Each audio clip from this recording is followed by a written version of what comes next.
અને હવે આગળ વાત કરીએ અન્ય સમાચારની તો આજે ઉપરાષ્ટ્રપતિ પદ માટે ચૂંટણી યોજાવા જઈ રહી છે ત્યારે સવારે 10 થી સાંજે 5 વાગ્યા સુધી મતદાન યોજાશે। મતદાન બાદ સાંજે 6 વાગે પરિણામ જાહેર કરાશે।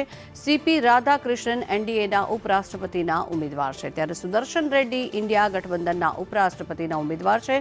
દેશને 50 દિવસ બાદ નવા ઉપરાષ્ટ્રપતિ મળશે।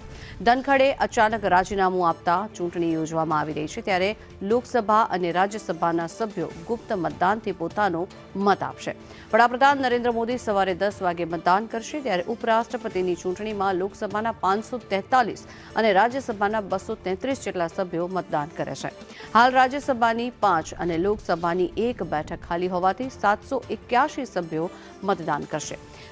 પીઆરએસ, બીજેડી અને શિરોમણી અકાલી દળે પોતાના સાંસદોને મતદાનથી દૂર રહેવા માટે કહ્યું છે તેથી કુલ 776 જેટલા મતદાન કરે તેવી શક્યતાઓ છે। સંસદમાં બહુમત હોવાને કારણે તેને એનડીએના ઉમેદવાર સીપી રાધાકૃષ્ણને મોટી લીડ મળવાની પણ અપેક્ષાઓ સેવાઈ રહી છે। It is going to be a big victory for the Indian nationalism. We all are one, we will be one. India, we want to be the Vikshit Bharat, and all the victory will lead towards that.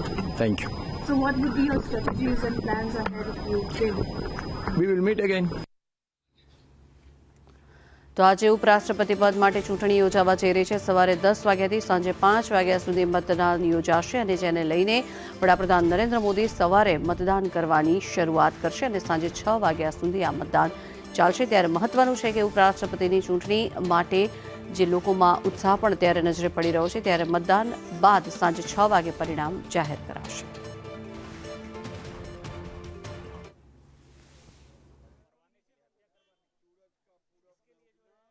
संविधान बच गया उनका। छत्तीसगढ़ में क्या दुर्गति हुई ये आपने देखा ना। मार दिए गए, कांग्रेस का यह नेतृत्व मार गया।